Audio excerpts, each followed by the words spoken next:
So, yun ang mga bossing deck recommendation number 6 na tayo at may nag-comment sa Black App si Boss Lux. Nahihirapan daw siya sa Dragons pa. And yung deck niya is Valkyrie, Witch, Bush, Miner, Guards, Dart Gubs, Vines, and Mega Knight. Paste natin yung mga bossing at i-check natin kung maganda ba. Let's go! Unang-una ko na mapansin mga bossing is yung Mega Knight. Dapat tinatanggal yun eh. Hindi, joke lang. To be honest, yung una ko napansin is yung Valkyrie and yung Mega Knight. Yung value nila mga boss is pares lang. Splash, slash, tank card. Hindi sila magandang ipagsabay dahil pares lang nga yung value nila. And mas mataas lang ng kaunti yung stats ng Mega Knight dahil yung Mega Knight is 7 elixir cost at saka yung Valkyrie naman is 4 elixir cost. Pero same pa rin yung value nila mga bossing. I-retain natin yung Mega Knight dahil mas mataas yung level niya ng kaunti compare sa Valkyrie. Ikalaw ko napansin mga boss yung Suspicious Bush at saka Miner. Kung ako tatanungin, hindi sila masyado nagsisinergize na maayos. Pwede naman kung yung Bush is bago makarating sa tower ng kalaban, gagamitan mo na Miner to serve as a tank para sa Bush para masagad mo yung damage. Pero masyadong mabilis yung Miner, masyadong mabagal yung Suspicious Bush. In short, it takes practice para magawa mo yung combination na yon. Kung ako tatanungin, mas prefer ko Wall Breakers para masabay yung speed nila and mas maganda yung pagkaka-execute mo mga boss. Kung ako tatanungin, pwede mo palitan yung Bush ng Wall Breakers nga at saka Balloons. Mas maganda yung mga boss. Medyo mabagal yung Balloon pero mas maganda yung DPS nito. Ikatlo ko napansin mga bossing yung Witch at saka Dart Gubs. Pareha silang good cards in general pero napansin natin na meron siya Mega Knight at saka Valkyrie na same lang naman yung function, splash damage. So mas magandang i-retain natin Dart Gubs dahil yung Dart Gubs high DPS, single target siya, and mas maganda siyang i-support sa atake mo mga bossing. In case na madepensahan na ng Dart Gubs lahat, pwede ka na mag-Miner para masagad mo yung damage nito. Try natin i-retain yung Mega Knight, Miner, Dart Gubs, Guards dahil mataas yung level nito at i-check natin kung anong kakalabasan. Let's go!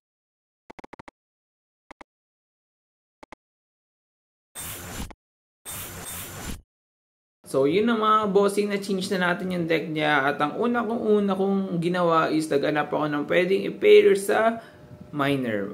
Miner is a good win condition mga boss in general. Pero, naghanap ako ng magandang pwedeng ipares. At ang una ko naisip is Minions and Balloons. Minions is a solid defensive card. Kung ako tatanong yung mga boss, masyadong masakit ito mga bossing at kung makaabot to sa tower ng kalaban, sobrang lakas ang DPS nito. Pero to do that, mas malaki yung chances na makapunta yung minion sa tower, kailangan mo ng Miner para mag-serve as a tank mga bossing. Maganda yun. Same with Balloon mga bossing, maganda rin ito na win condition pero ang problema lang is madali lang siyang depensahan.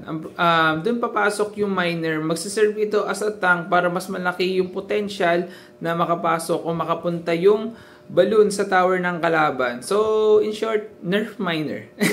Pwede mo palitan yung bots ng yung minions. Pwede mo palitan yung Balloon ng Wall Breakers. Depende sa preferences mo mga bossing, pero maganda silang pamalit. And last card na nilagay ko mga boss is Snowball. Ginawa ko na siyang evolution mga bossing. Good siya in offense, in defense. Pwede niyang ma-take down kaagad yung long range attackers. Maganda itong pang-reset ng kalaban o pang-retarget.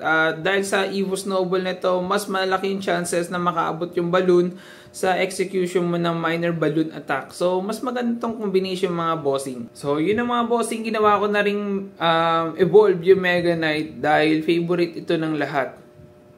Hindi, joke lang. Pinili ko yung Mega Knight as evolution dahil mas maganda yung value nito, mas magandang defensive card dito compare sa Dart Gubs na isang arrow lang dahil yung arrow is very popular this season mga bossing. Kaya yun, napili ko na Mega Knight na lang instead. Try natin i-execute mga boss. Let's go!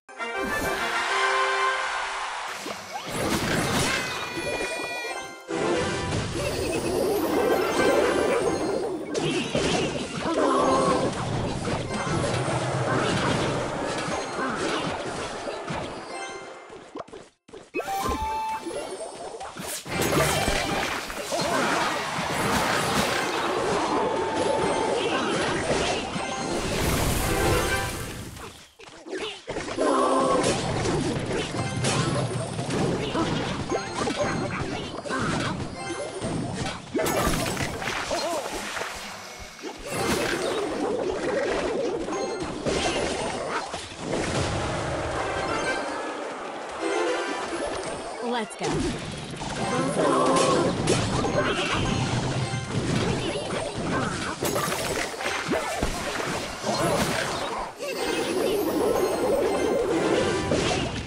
Yay.